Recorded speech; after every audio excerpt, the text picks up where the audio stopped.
Hand over now to Karan from Phiture, I think they pronounce it, and he's going to be talking about how to level up your A/B testing game. So please give him a big at Promotion Summit London working from home. Welcome to the virtual stage. Cool. Thank you, James. I hope everyone can see my screen now and we've got that sorted out.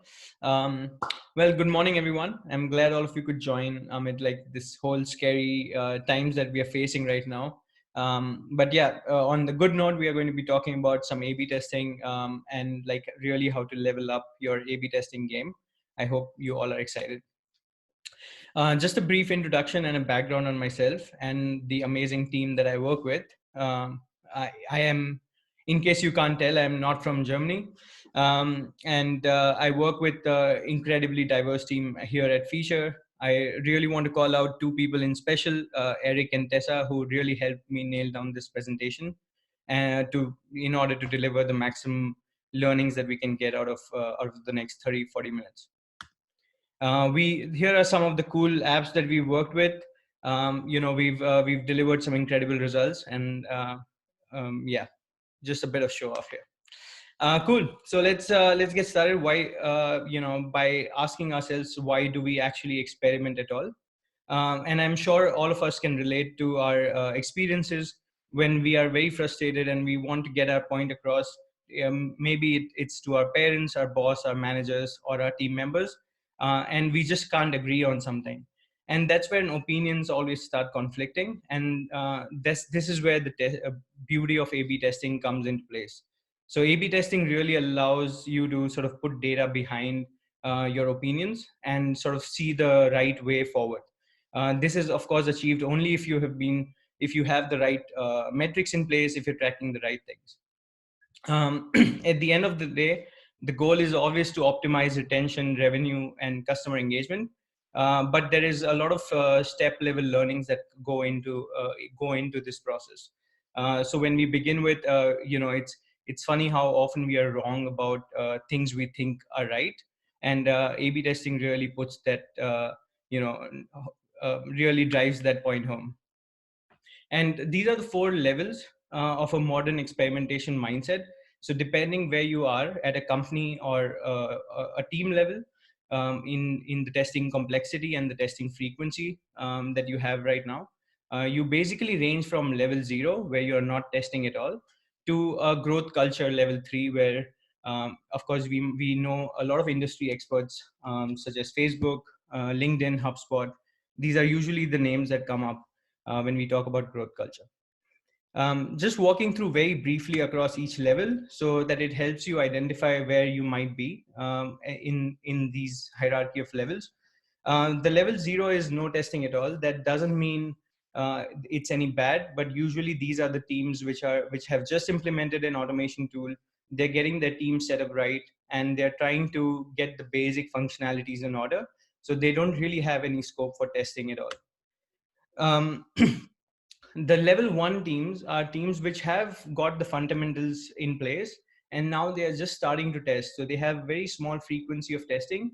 And even though there might be some ideas and hypotheses and some good ones out there, these tests are usually, you see, very disconnected. So you win on a test and you don't really know what to do with those wins and losses, and you don't have much learnings out of that. The biggest jump that happens in our experience, and that what we have seen across different teams and different verticals, is from really shifting from that level 0 and 1 to building a process and coming on to level 2, where you are testing at a higher frequency. You have a solid hypothesis driven testing technique in place, and you're really flowing as a team. It also usually represents improved documentation and increased visibility across different teams. And so this is when your teams start getting together and involved in the testing process. And of course, level 3, as I said, like the industry experts. These are usually the trend setters, including some big names like Facebook, Google, Netflix, etc. And so for the purpose of this talk, we'll be focusing on that level 2. And if you are among from level 0 or level 1, or even if you are at level 2, how to really build these repeatable and scalable experimentation process, and to, that can foster really a high amount of learnings for your team and your organization. The way we are going to do that is, we're going to go through the main complexities and challenges that you might be facing as a team. And then we'll move on to our framework that we use with a lot of our clients to address these challenges. I have to finish off one slide on how, like, some tips and low hanging fruits that you can really get started tomorrow if you really, are just starting out, and it might come in handy to get that basics very correct. And as a bonus tip, this is a last minute addition, is just some brief COVID-19 experimentation tips, because you don't want your experimentation to suffer during these unusual times that we face right now. So most often, this is the typical conversation that we see within teams who are trying to get on to an experimentation process. And largely, you can see that this approach is more idea driven. So, there's usually an idea. It's not based, these ideas are based out of opinions.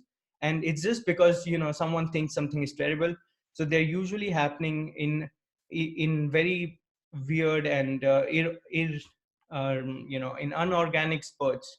And the process looks something like this, right? So there's a lot of chaos, there are a lot of ideas thrown out there. Even though these ideas might be good and based on certain experiences, these are usually not, they don't really have a structured approach to idea generation process, and to actually figure out what we really want to achieve out of these testing. What usually ends up happening then is your team goes on to Google, tests, finds out certain ideas that they might want to test. And, internet is full of A/B testing ideas, but the problem is that there are millions of ideas out there. And you really, in order to select tests that actually fit into your organization, it takes a lot of effort and learning process. And unfortunately, it's not a plug and play or as easy as a plug and play method of testing. And so if you looked at 71 A/B testing ideas and your teammate looked at the 23 A/B testing ideas page, then you might come in the room with very different opinions and might lead to different conflicts based off on other people's opinion and not yours. As a personal experience in a previous company that I worked with, we actually found ourselves in a similar situation. And I just want to sort of give that example to highlight these main sort of complexities and challenges that we are facing currently, and that we see in the teams face quite regularly, actually.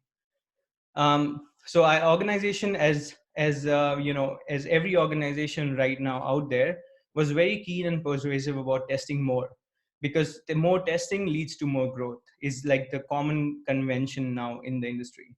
And so just out of that pressure, it's just like, let's test more, that will just automatically enable us to grow more.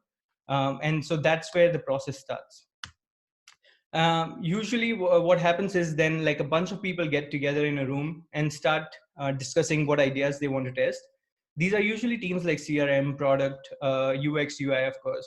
And they're essentially optimizing for one key metric, or they have a lot of common metrics in place, but their perspective for optimizing those metrics vary quite a lot. So there are bunch of opinions in the room, and there are some very good ideas.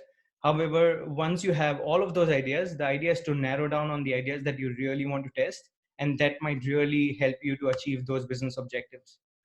And how we do that, or how some teams do that, unfortunately, is like by this concept called the HIPPO effect, which is the highest paid person's opinion.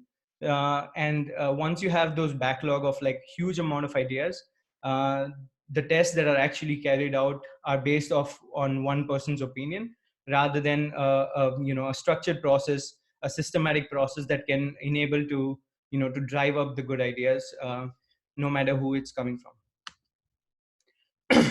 And in the personal experience we had, there was nothing wrong with the execution itself. So once the test was in plan, the foundation was very loose, and that's what leads to a lot of failures. When it comes to execution, now in the industry, we have such a huge amount of marketing automation tools and softwares out there that can help us implement A/B tests fairly quickly. And so it's very easy to, by a click of a button, to launch an A/B test. But it's the process and the foundation that goes underneath that really counts for learning. And these are the three crucial elements, right, missing from our approach, and from a very common approach that is seen in the industry. One is estimation and prioritization of impact. So you have a bunch of ideas, but you want to estimate what impact it would drive, and you want to prioritize for those impacts. The second one is measurement and communication of test results. So it's just like, you get a lot of inputs from different teams, but more often than not, you are not able to sort of feed back into these teams as to what's going on in terms of experiments for your particular flow, for your team, etc. And this usually results in lack of participation when it comes to different teams coming up with good ideas.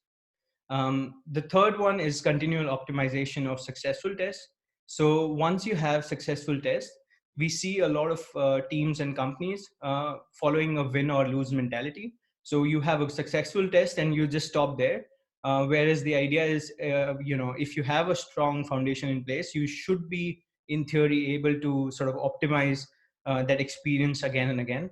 And that's something I would come to in my framework. So the question then needs to be asked, right? Is more testing more growth? Like, are we actually, does that hold true? And the answer is, well, yes, but if and only if you do have a thorough process in place and you've got that foundation sort of nailed down, only then this statement actually becomes true and can unlock like a huge wealth of potential for your company and for your team as well. Moving on to the framework to address these challenges. So now we do face these huge amount of challenges as a lot of teams, and there might be different sort of challenges that you face, but they usually lie in these three sort of major buckets. So our framework tries to sort of address these challenges by, and it really fosters a framework where you could actually communicate ideas from all teams, and then you have a prioritization process in place. You also, it forces you to sort of understand and define your core metrics, both leading and lagging metrics. I'll come to that within the framework. And then also, I think it's one of the most important ones is also to centralize test results and to communicate next steps. I think as organizations grow, a lot of team members come in and out, and your test results and your learning should not be dependent on that. So your test results should sort of carry on with the test of time, and sort of if new member comes in, it should be fairly quickly and easier to get them to speed on like what you have tested in the past and what you've learned about your user. So this is the six step framework that we use on our, basically in our daily life, and it has been built and adapted across different verticals. We are actually blessed, and we have like a lot of great clients in different verticals. I think that allows us to have to sort of experiment with this framework across different verticals, and we've seen this work with different teams. One of the most important part is also that different organization in different countries set up their team structures in a very different way. So in some teams, we see a very siloed approach where CRM does not know what product is doing, or product does not know what CRM is doing.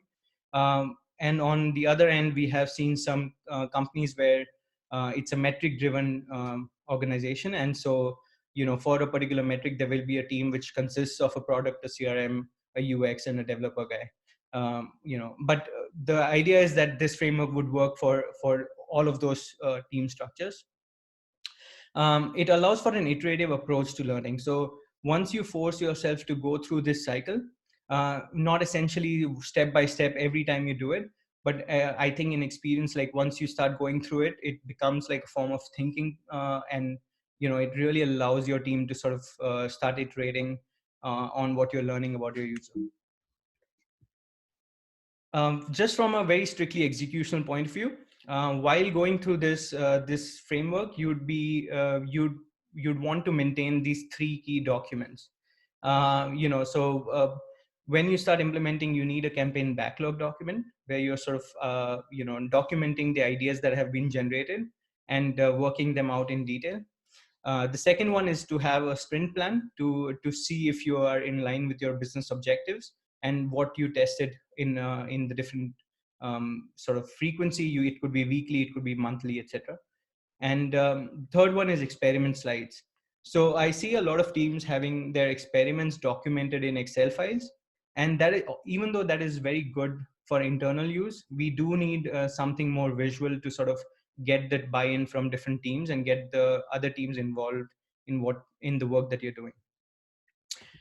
With that said, let's go through the cycle fairly quickly, and I'll just try to focus on one or two approaches that within that framework. And of course, feel free to hit me up or check out our website for more information on if you need more information on any one of the steps. So starting with ideation, we do see that there are three main ways or main buckets where you can start ideating for ideas. One is quantitative data. This is essentially what happens within your app. So this happens within your product, right? And this is user engagement. This is the feature adoption. This is your onboarding funnel. This is your activation flow. So this is what a user is doing within the app. And this is what you want to optimize, but only via data. So, if you see a major drop off in your onboarding funnel, then you start inspecting why that might be the case, and you come up with hypothesis to address that issue. Although I have to caveat that by saying that this is usually seen in companies which have already a good tech stack in place. And if you are maybe a level 0 company and you're just getting to sort of, start sorting that out, it might be a bit difficult to rely on this data. The second form is qualitative data. You want to look at user surveys, you want to talk to your customer care and sort of understand the pain points that customers are facing. Maybe you see a thread of subject why people are calling the call centers. You might conduct some user surveys to understand user behavior. But the key is also to focus on the good parts of your behavior, because maybe sometimes it does work in your favor if you orient users to do certain action, which usually destroys their bad perception about the app. And the third one, and my favorite one, is brainstorming, which involves a lot of process. Of course, there are amazing tools out there to enable brainstorming. My favorite is Natural Trigger Brainstorm, just because it's something we use on a very frequent basis. And there's something called driver trees as well, which is super, super helpful, where you start with an assumption or an observation, and then you sort of ask why in layers until you get to a hypothesis that can be an idea for an experiment. For the purpose of this talk, though, I'll be focused on, or I'll show you one example of a natural trigger brainstorm, or how we do it. And hopefully that's something that can be useful for you. So along with like one of our most recent clients, which is SoundCloud, we did this ideation session. And this is essentially, it's fun activity because all of your team gets together. And so everyone has that buy-in towards this process. So it's a fun little way to get these ideas, and some cool ideas come out of this. So what we do is we have these 5 trigger types, which are time, change, location, people, and action. And we really put ourselves in the shoes of the user and see how that trigger type might affect how I want to use that app in that given moment. So this is to build relevance, right? So for instance, if we look at location, let's say you entered a new city like Berlin and you are a SoundCloud user. I might want to throw you a push where I introduce you to the local music, the local sort of what's going on in Berlin, and that might be more engaging. So that's an idea, right? Although the key, after you have all these cool ideas, as we all know, like cool ideas is definitely one of the best parts of our job, right? Like to just come up with ideas. Everyone can do that and everyone wants to do that. And I think that's a cool process. However, the really make or break situation comes when you have to specify the ideas and you start prioritizing them. So you have to now sort of bring down this blue sky possibilities of ideas that you just discussed, and you sort of start bringing them down to Earth, to the atmosphere. So now you start saying, okay, what is our real hypothesis there? So is it because we think that, they're in quarantine, they're at work, maybe Monday 10 a.m. they want to listen to deep house music? Is that something that we believe that might work? And if so, what would be our example message? What stage we are targeting the user at? Is it for engagement? Is it for activation? Is it for onboarding, etc.? And then you sort of start looking at your capabilities. So what is the event trigger? Like, how are you going to identify that event trigger? So Friday night is very easy, where you can, schedule your test to go live on a certain day or time. But then it could also be depending on user events that a user takes action and you want to trigger off that. What sort of segments you're targeting with this idea, and how are you going to measure these results? So I see a lot of times goal metrics. When it comes to goal metrics, a lot of companies, they want to just optimize for revenue, and they say, but that's all that matters. And even though that might be true in hindsight, you want to have these sort of leading metrics that feed into that revenue, because there are definitely a lot of variables that go into optimizing for revenue. So you want to control the leading metrics that feed into that metric rather than just optimizing for revenue. That I don't think that fosters a lot of learning. What channel you're going to be using for this test, and dependencies. This is a very crucial part, right? So you might have cool ideas, but your product team or your developers just don't have the time to work on these dependencies. So for example, if we want to do the new city push, we might have to check how are our geofencing capabilities right now. Like, are we asking for location permission? Can we use that permission in our marketing automation tool, etc.? So this is something that where you start noting down the ideas and you start seeing what other teams might want to be involved or where you might need feedback from. Once you have that sorted out, now you have a bunch of ideas that have that have sort of, you've worked them out, you know what dependencies they have, and now you want to really see which one to prioritize. So to combat the HIPPO effect that we spoke about, we usually use this framework called reach, relevance, and frequency. And that's how we measure impact. So how many people can this idea actually reach? Is it relevant for them? Can they live without it? Is it super relevant? Like, would you be delighted if you receive this, or would you just be like, okay, it's a good to have? And the frequency of this test, and how often a user might get exposed to this test in particular. So working of those ideas, once we map down the reach, relevance, frequency, we get an impact score. And what is crucial here is definitely the resources. So after you have the impact score, you want to measure how many resources are required to push that test live.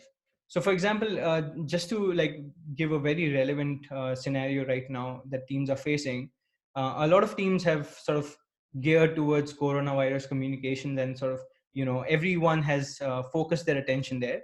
And let's say you find yourself in a CRM or a product team, and you want to still be able to test. So you might want to tackle everything on your list that has a resources of 1, in a scale of 1 to 5, by the way, all of this. And you want to tackle those ones that require less resources on everyone's end, and you can really quickly get to the impact that you desire. And yeah, so that is definitely one of the crucial steps. And then moving on to setting up and running the tests themselves. Broadly, these constitute of 3 main things. So first is measurement. When you're setting up the test, how are your campaigns set up? Like, do you have the control groups in place? The second one is just a few pointers on running valid experiments, something as a checklist that you want to keep in mind. And the third is understanding time to experiment. I'll briefly go through these 3 topics just for a bit of more info on that.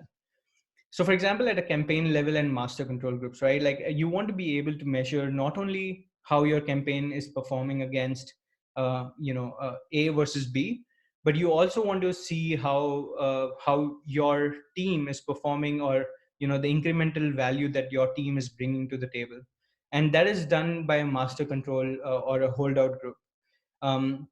We usually recommend everyone starting with a 50-50% test, just because and especially when you're just starting out with the process, you have a lot of ideas and you want to really quickly measure which of your ideas are the most effective, and a 50-50 split gives you that that directional sort of indications.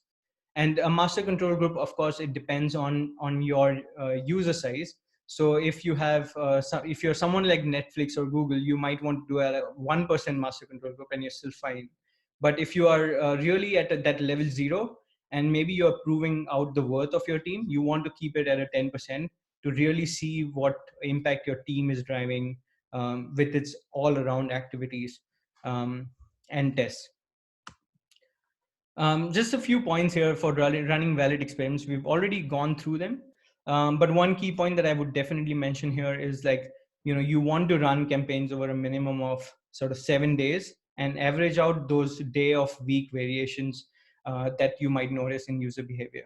So for an app like SoundCloud, if we ran a test and they have millions of users, right? And sometimes we get significance and we get the enough volumes within 2 days of running a test. And that's when the testing greed comes out, and you really want to start with a new test again. But waiting 7 days really averages out like weekend behavior versus weekday behavior, etc., etc.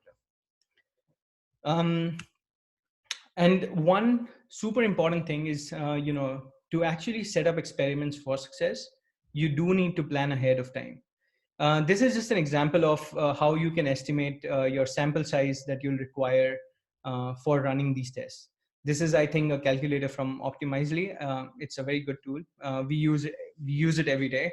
And you have 3 key inputs here, right? So you have your baseline conversion rate, you have the minimum detectable effect that you're looking for, and the statistical significance that you want out of this test.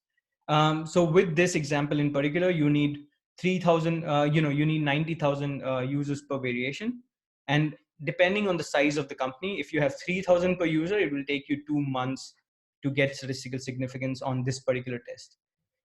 2 important things to notice here is that these variables, I encourage you to play around with these variables, and it will give you a very good indication on how much minimum detectable effect you should be targeting. So if your minimum detectable effect to reach a 95% significance test is, like, let's say 30%, brings down this test volume to something that you can carry out in 6 weeks. When you're growing at a rate when you want to double in the next year, you want to focus on speed and give up on a little bit of certainty. So you want to look for, not all the tests should be 95%, 99%, but you want to look for directional significance and sort of move towards the tests that are giving you that indication and move fast. The trade-off here is, of course, what you have to lose. So you have to keep in mind that if the experiment loses, you don't lose out on a lot of value, and more importantly, you don't lose money for the company. Moving on to the 4th step, you start analyzing these results, right? And we've spoken about this. There's basically these set of leading indicator metrics. These are usually coming from suppliers like Braze, LeanPlum, CleverTap, and these are the tools that the executional team uses on an everyday level. These metrics, you start optimizing for subscription purchase, app opens, maybe outbound calls, played song, etc. So these are the metrics that are directly influenced by your campaign. And then the combination of these metrics feed into the core metrics such as week 1, month 1 retention, the revenue, number of power users, etc. And so the core metrics are usually tracked at a frequency of maybe a month or a quarter, whereas leading indicator metrics sort of feed into the weekly work that you do at a team level. The next step is to decide on what the next steps should be after you've run or you've started this process. And as I mentioned earlier, a lot of teams start having these win or lose mentality. So you see a successful test and you're happy about it and you just leave it there. You scale it, you make it 100%, of course, and then you just leave it there. Whereas there's a lot of scope for optimizing and sort of iterating again and again. I'll come to an example of that. But yeah, so once you have a significant positive impact, you want to scale it, you want to start optimizing and iterating on those ideas, because those are the ideas where you've struck gold. where the ideas don't seem to work, but you felt like you had a good hypothesis in place and a good ideation in place. Maybe you want to consider another iteration and sort of move back to another variation of running the same test. Although we don't recommend doing this more than 2 to 3 times, because more often than not we get very attached to our ideas, and so after 2 to 3 variations, if it still doesn't work, it was not meant to be, and you should consider killing it. This is an example again, just to continue SoundCloud example. We did like an onboarding flow in app, which we are particularly proud of because this is something the product team thought CRM couldn't do, and we sort of tried validating their ideas with CRM. So this is made out of just a CRM execution, and we implemented this flow. It gave us some huge results, some great results, and we were able to sort of optimize and provide personalized content to users in their later life cycles. But more importantly, when it was performing good, we started looking at the reception we were getting, and we saw that a lot of people were starting to skip skip the selection part of the in-app. And just by optimizing to skip to not now, we unlocked two things. First, we reduced the skips by about 25%, just by making that small tweak, which is a huge impact if you consider the volumes that come into SoundCloud. And secondly, we also allowed ourselves to target the same user in a different stage when we can show them the in-app again, and sort of ask for their opinion, maybe when they are more engaged with the app. So we sort of make them allow us to, or become re-eligible to receive this in-app again. And the last step is to consolidate some learnings. So this is the most often the most manual work, and this is the most but it's the most vital work when it comes to showing what you have worked on and to get the buy-in from different teams. This is the template we use. Just a point out there, like if you need these templates, be it campaign backlog, etc., just feel free to contact me and I'll be happy to provide you with these templates. And what we do essentially here is we note down the experiment IDs. We mention the hypothesis that we had in the beginning, what the results look like, what is the validated learning that we got out of this test, and we sometimes even have like this screenshot of what it looks like. So this becomes more visual, and this becomes other teams to sort of dive into what you've been doing. Of course, you can also share that Excel sheet that you've been maintaining, but it's often it's often common that a lot of people are not into that. Like they don't really want to see Excel sheets and go through new stuff on Excel.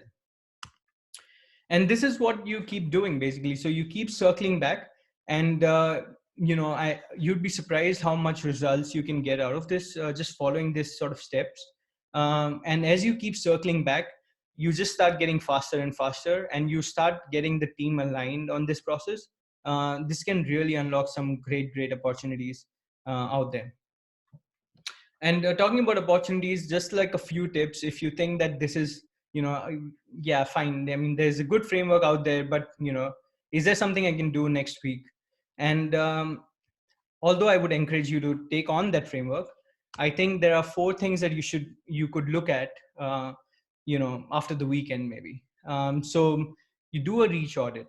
Realistically, how many tests you could run with your user base, with the engagement levels that you're seeing.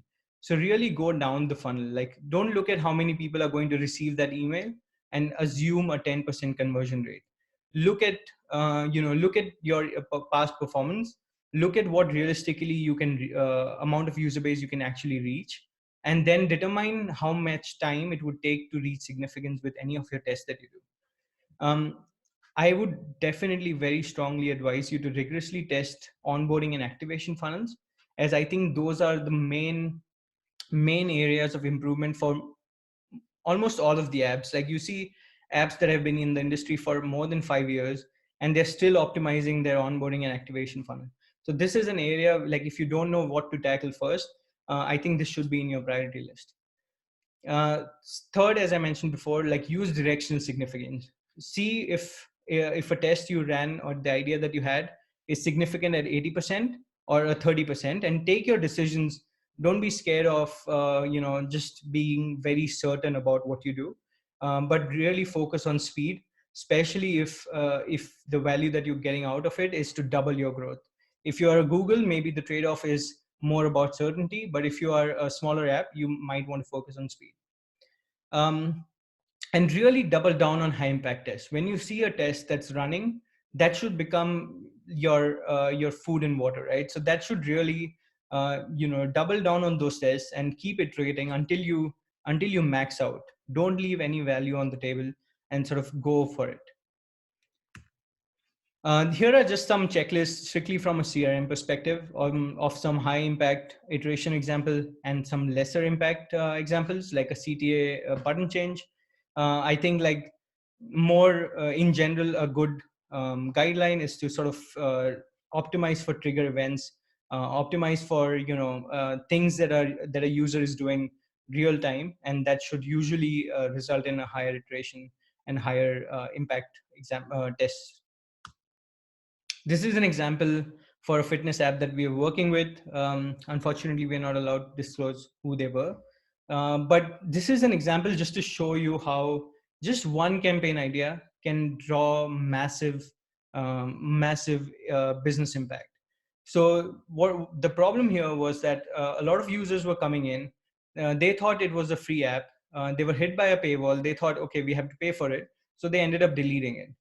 And just by optimizing that onboarding flow and that activation flow and showing them to their first workout, got them to increase like 115% uplift on conversion to subscription. So we really helped them increase not only user using the app, but also to then becoming a paid customer. With that, my final slide is just going to be some brief points on what you can do amid this weirdly crazy times that we are facing right now. As we see, there is a lot of uncertainty surrounding us right now, and I think although even if you are on a different scale of industries, so if you are in the travel industry, maybe you are seeing a huge decline in your user base. If you're in the personal development space, maybe you're seeing huge uplifts. But the importance is that the user behavior that is demonstrated right now is not a very typical behavior for your app. So I would ask your experimentation to sort of take a backseat and not use this time to optimize for your core functionalities. So really work on other stuff, but not on the core functionalities, and don't try to make decisions on your core functionalities based on what you're seeing right now. The two examples that I just gave above. So if your app is seeing a decline in user base, what can you do? My suggestion there would be to actually go ahead and implement all the infrastructure capabilities that were sort of stopping you from implementing high impact tests. So look at that backlog, look at the 5 resources and the high dependencies ideas, and approach these teams to sort of work on those ideas that can then unlock this whole huge value that you were leaving on the table. And if your app is growing, first of all, congratulations if your app is growing right now. But if it is, then I would definitely recommend experimenting with onboarding and really optimizing that onboarding flow to make sure that these new users who are coming in and who might have a rethink once this crisis is over about whether to stay in your app and not, they decide to stay. So you want to optimize for those sort of user experience and make sure that you provide more stickiness as an app to these users, and hopefully you can retain them much longer. With that, that's it. I think thank you all of you for joining, and I think we can do some Q&A if we have the time. Yeah, sure. So thanks, Karan. There was a lot of good. Maybe you want to keep the slide deck up in case you have to go back to it. Well, probably you won't, but yeah. Yeah, a lot of good feedback there. Some people saying it's the best one yet. So yeah, I certainly thought there's a lot of deep knowledge there. It's really good. So thanks for that. So let's go through these questions. So Lamai has a good question. So what about traffic sources when you're A/B testing? How do you exclude, say, paid traffic? How do you manage that sort of thing? So how do you segment users based on the traffic that they're yeah, right. I think that is really enabled by the tech stack that you're using. And what we are doing right now is we usually don't account for that because you can't control for those factors. But what you want to do is sort of always keep an eye on it retrospectively and see what sources might have like these common behavioral threads. So if you're seeing that Facebook users are maybe dropping off really quickly, you want to sort of optimize for that flow, but you can't design for that flow. Got it. And a few people asking about tools. So what's the best A/B? Okay, the web. I mean, we're more kind of focused on apps. So is there a tool you recommend for a? You mentioned a couple, but I think we work with these tools that I mentioned, right, like Braze, Leanplum, and yeah. CleverTap a lot. But of course, there are other tools out there to optimize for A/B tests on your web pages. Like Optimizely is one definitely, and there are some other one in the market, I think. But I'm not the best person to answer that question, unfortunately. There's a couple of questions on getting going. So one person asked, what advice would you give to a level 0 company just starting out? Where'd you start? And there was another question, kind of similar, saying, how would you convince someone who's not sure of the value of this? Right. Those are very good questions. Like those are really the most common problems that we see teams facing. My suggestion would be if you're a level 0 company, as I said, like the first step I would do is to sort of get that master control in place and sort of run your tests for effectiveness rather than really testing anything out there. So think about ideation, think about prioritizing the onboarding and activation funnel, and work towards those tests. And this process, like the implementing the master control and really having that test setup correct, really allows you to show the value that you're bringing to the table. And that, I think that, of course, it's a slow process, but I think that starts getting a buy-in from the company if they see that you are able to measure the results effectively and you can deliver on them, or you have a thorough process in place. Because more often than not, if you do a test, a successful one, and you're not getting a buy-in from the seniors in the team, that's usually because you don't have a very thorough process in place, and it might be a bit difficult to convince someone higher up without a process that they can really see through.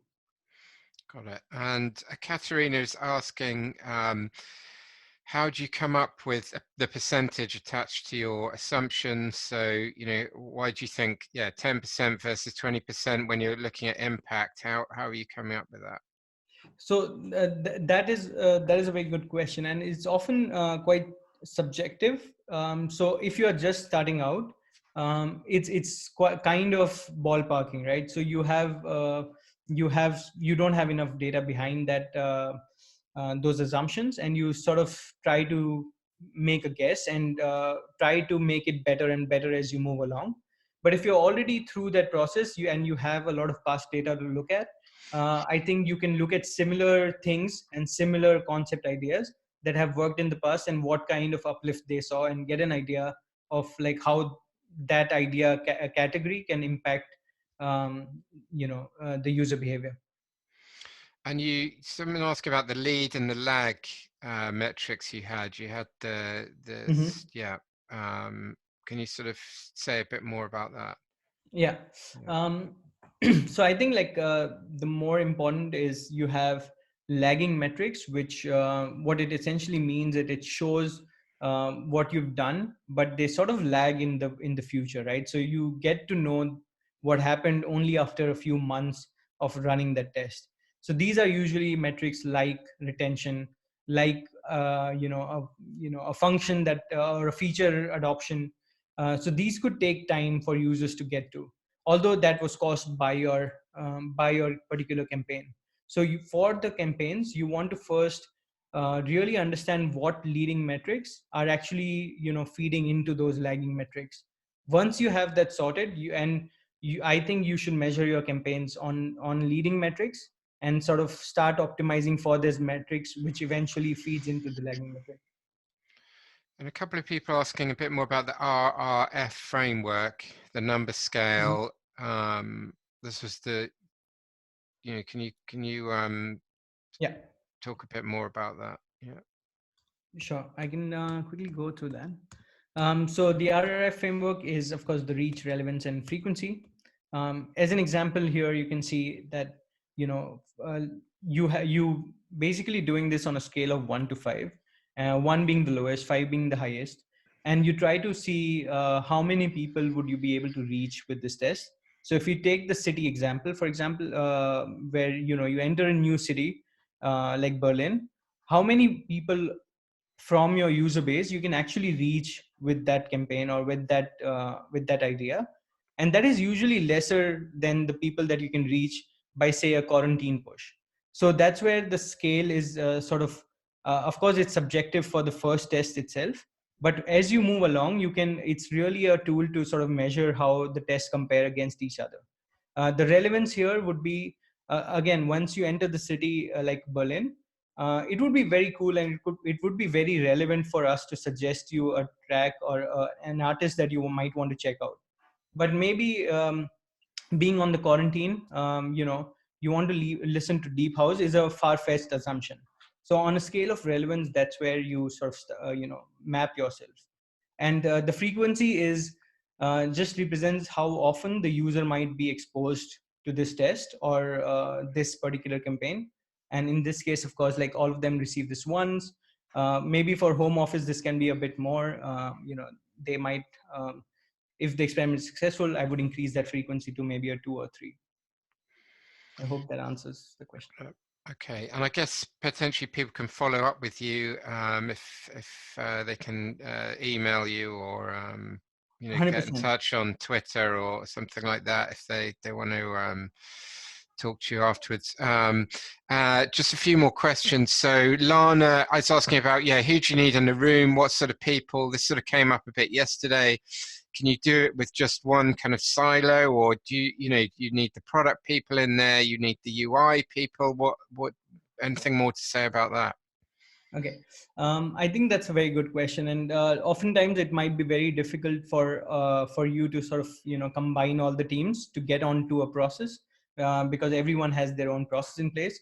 But to answer the question, I think it works with even siloed teams. So if you're just a part of the CRM team, you can implement this framework for yourself, and you can still start in a structured way to think about your tests, even in the realm of your possibility. I think that that is definitely possible. A couple of more sort of nitty gritty ones. So, in terms of timing, how, I guess this also depends on the scale of the test, but how long do you have to wait to validate? Do you typically waiting a week, 2 weeks? Mm-hmm. So as I said, like for a week is definitely there to run the test, and it would largely depend on the volumes that you're getting in that week. We usually see that the absolute conversion or the absolute differences in your test should be more than at least 200, 300 to get like a proper test results if you're very small. Um, and I think that's how you would think about like the test. But in terms of like how many weeks you can run this test, I wouldn't go for a test that is longer than a 1 month or maybe even 1.5 months, in order to get those sort of feedback going on quite quickly. And Pauline says she's doing a lot of screenshot tests. I assume she means in probably App Store listing and localization. Is she wasting her time? Should she be doing more onboarding tests? Yes, I think so. I think, I mean, depends, right? Like it depends on where your company is at the current stage. But it definitely is, if you're growing, maybe it makes more sense to do other stuff. Whereas if you have reached a very good plateau of customers, you might definitely want to focus on onboarding, because I think it's a very widely accepted and, proved concept that retention is definitely the key, to future growth. And Andre is waving his hand and asking, is Firebase a good A/B test tool? We've used Firebase a couple of times, even though I don't have a very vast experience with it. I have to say, but in my opinion, yeah, it's quite a good tool. If you're still considering buying or getting a tool for your team, I would also encourage you to check out like other good softwares that are out there and sort of do a very good thorough analysis on them. Actually, Andre, we have Paul from Google on Tuesday, and he's giving a talk. He's going to also be covering a bit of Firebase, so you can check him for that. How often do you revisit experiments? So once you've sort of reached your local maximum or whatever, and do you just sort of leave it for 6 months? When do you decide you've basically solved it, and then how do you make sure you go back to it? Right. That's a very good question. And usually, I think once you have an experiment in place and you've optimized until you've reached sort of the local maxima there, I think it's a good. We usually have quarterly reviews and we go through these experiment cards and sort of see, keeping that deck in place is always very helpful to refer back to your ideas and not having to find these ideas somewhere in the software. But yeah, we would review them quarterly and then sort of make a decision on whether we need to do something about it and sort of push the lever. It also additionally, one point is that it depends on your testing frequency right now. So once you've scaled a certain experiment and certain test, you don't want to be keep going back and back on the same test once you've gone through the entire process and found the maximum, if you are testing a lot in those weeks. So I would say that it takes a back seat when it comes to priority. If you're testing at a very huge rate and a very high rate, and you really want to grow super quickly. Okay, I think this will be the last question, and it is: when you're running several tests in parallel, how do you ensure users in each test are not affected by the other tests running they might see?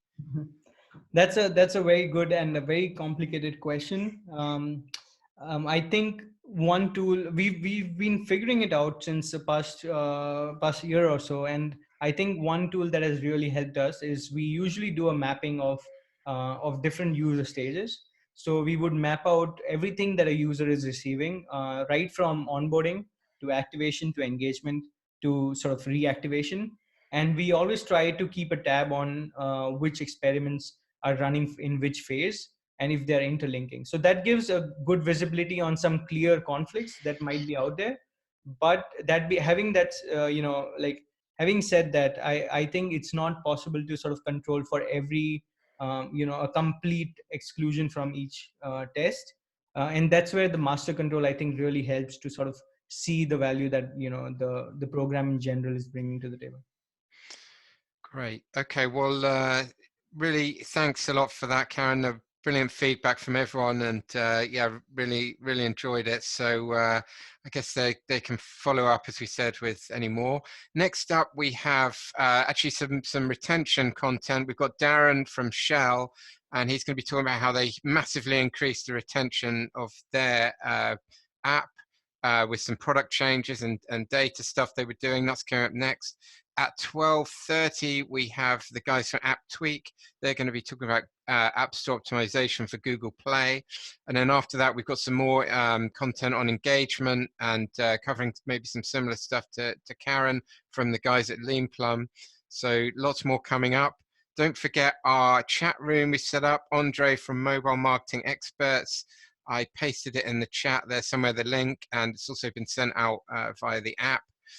So if you want to sort of chat between talks, or maybe there'll be one of these quarantine sessions there, later on today, you can hop in there and yeah, chat to friends old and new. So we'll see you back here shortly. All right, thanks again, Thanks a Karen. lot. Thanks. Ciao.